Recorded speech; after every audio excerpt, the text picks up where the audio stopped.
சொல்கிறேன், இயேசுவை நீங்கள் விரும்பி அழைத்தால் அவர் என்ன செய்வார்?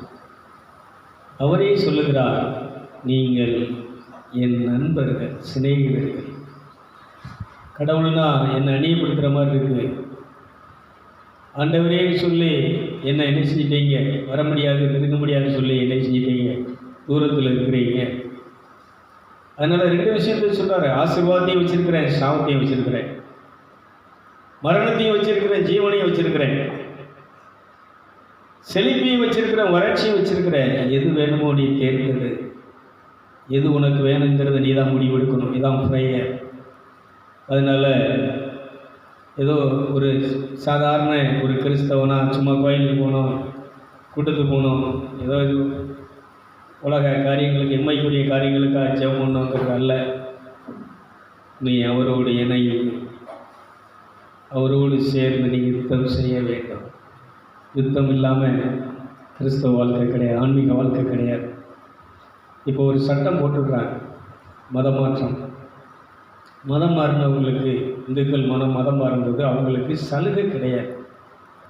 இந்த இந்துக்களுக்குரிய சலுகையில் என்ன செய்ய முடியாது, கொடுக்க முடியாதுங்கிறத ஒரு சட்டம் ஒரு கோர்ட்டில் இது பண்ணியிருக்கிறாங்க. இதுக்கு எல்லாத்தையும் வர்றது நல்லது தான். இப்போ தான் உண்மையான மனம் திரும்பினவங்க யாருங்கிறது என்ன செய்யும் தெரியும். நான் ஊத்துருவப்பட்டது நல்லது, அதனால் உங்களுடைய பிரமாணங்களை கற்றுக்கொண்டேன்.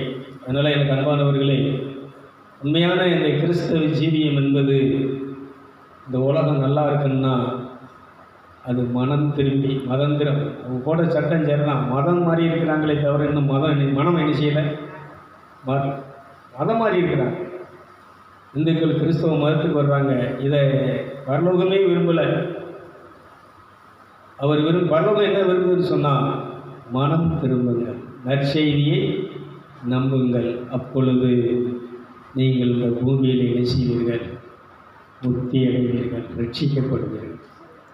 அதனால் இன்றைக்கி கிறிஸ்தவம் நல்லா ரெண்டு கரங்களை மேல் நோக்கி வைத்து, ரெண்டு கரங்களை மேல் நோக்கி உயர்த்தி மேலே அவரை பார்ப்பது, அவரை அழைப்பது. இயேசுவை உண்மை அழைப்பேன், நீர் எனக்கு எவ்வளவு பெரிய சுதந்திரத்தை கொடுத்திருக்கிறீர், விடுதலையை கொடுத்திருக்கிறீர், விடுதலை நாயகனாக எனக்கு இருக்கிறீர். இப்பொழுது இந்த காரியத்தில் எனக்கு விடுதலை வேணும். இதை இன்னைக்கு இந்த நாட்டை ஆளக்கூடிய தலைவர்கள், பிரதமர், அமைச்சர்கள், இவர்களை எல்லாம் நீர் ஆளுகை செய்ய வேண்டும். நீங்கள் ஆட்சி செய்து இன்றைக்கி அமெரிக்காவுடைய ட்ரம்ப் என்ன செஞ்சுருக்கிறாருன்னா, பைபிளில் இந்த 2 நாளாகவும் 7:14 அவர் தான் வாசித்திருக்கிறாரு. அமெரிக்காவில் பைபிள் வாசிக்கணும், பைபிளை பைபிளை ஆதியாகமத்திலிருந்து திருவெளிப்பாடு வரைக்கும் வாசித்து இது பண்ணுறதில் அவங்களுக்கு ஒரு இது கொடுத்துருக்குறாங்க, போட்டி. அதில் ட்ரம்மும் என்ன செஞ்சுருக்கிறாருன்னு இந்த அதிகாரத்தை வாசித்திருக்கிறார். இந்த வாசிக்கிறது அல்ல, அதில் வாசித்ததில் அவர் மெயின் ஒரு பெரிய காரியம் என்னென்னா, அந்த 2 நாளாகவும் 7:14 என் நாமம் தரிக்கப்பட்ட என் மக்கள் பாவத்தை விட்டு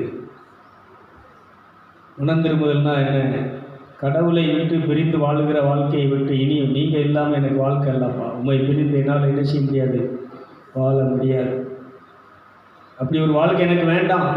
நீங்கள் இல்லாத ஒரு ஆசீர்வாதம் எனக்கு வேண்டாம். நீங்கள் இல்லாத இந்த பூமியில் எந்த இது எனக்கு வேண்டாம், உறவு வேண்டாம், எந்த விதமான மதமும் வேண்டாம், எந்த சடங்காச்சாரங்கள் வேண்டாம், நீங்கள் தான் வேணும்.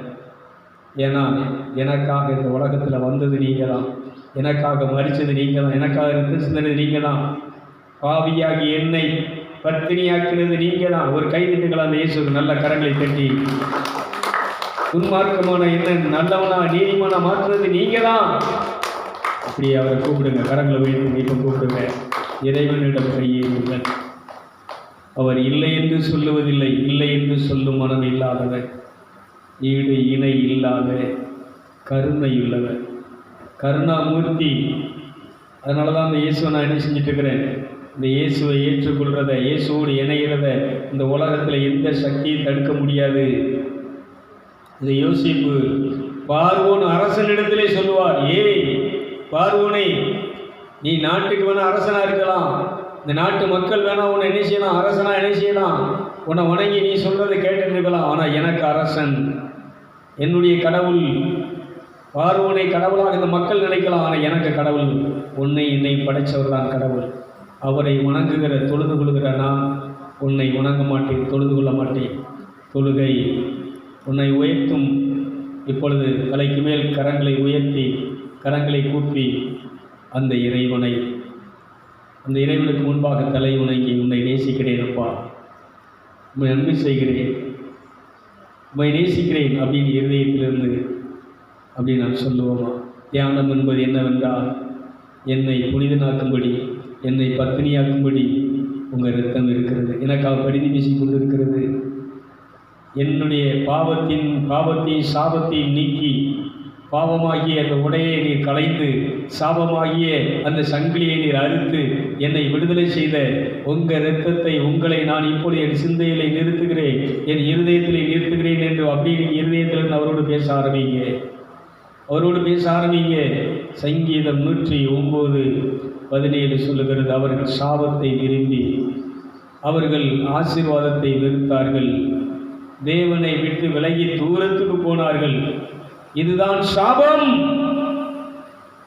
இந்த சாபத்திலிருந்து என்னை விடுதலையாக்கி தேவனோடு நான் உறவாடுவதற்கு, பரலோக பிதாவோடு நான் ஐக்கியம் கொள்வதற்கு, எனக்கு தேவனுக்கும் பகையாக இருந்த அந்த தடைச்சுவரை உடைத்து அதை நீர் தகர்த்து, தேவனுக்கு முன்பாக, என்னை படைத்தவருக்கு முன்பாக என்னை சமமாக நிறுத்திய இயேசுவே, ஒப்பற்ற என் சகோதரனே, என் அண்ணாவே, அப்படி பேச ஆரம்பிங்க. அவர் கூப்பிட ஆரம்பிங்க. அண்ணா அப்படின்னு கூப்பிடுங்க. எஸ் அண்ணா, உங்களை நான் விரும்பி அழைக்கிறேன், உங்களை ரொம்ப ரொம்ப ரொம்ப நேசிக்கிறேன். இந்த உலகத்தில் என்னை நேசித்தது உங்களை போல வேற யாரும் இல்லை.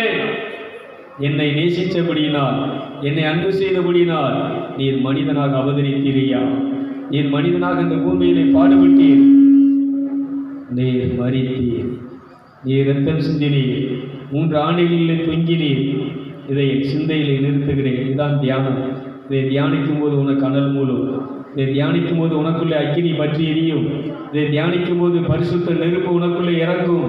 இதை தியானிக்கும் போது ஏசாயாவின் நாவை தொட்ட அதே தேவனும் நாவை தொடுகிறார். அதே சங்கீதக்காரன், ஆமென், சங்கீதம் 39 முதல் வசனம் சொல்லி, என் நாவினால் பாவம் செய்யாதபடி என் நாவுக்கு நான் காவலிட்டேன், என் நாவுக்கு நான் காவல் வைத்தேன்.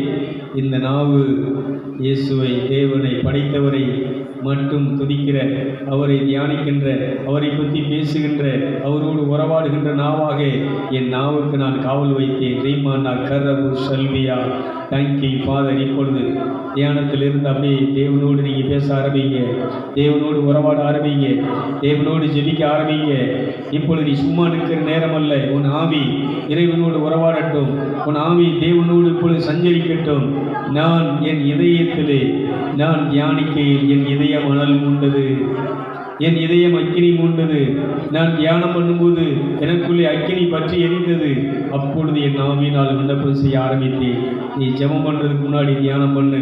ஜெபம் பண்ணுறதுக்கு முன்னாடி உனக்கு முன்பாக தேவனை சிந்தையிலே நிறுத்து. உனக்காக வெற்றி தந்தவரை, வெற்றி கொடி பிடித்தவரை, வெற்றி முழக்கம் முழங்கியவரை நீ சிந்தையிலே நிறுத்து. இப்பொழுது அவரை கொண்டு வருகிறேன். Thank you father.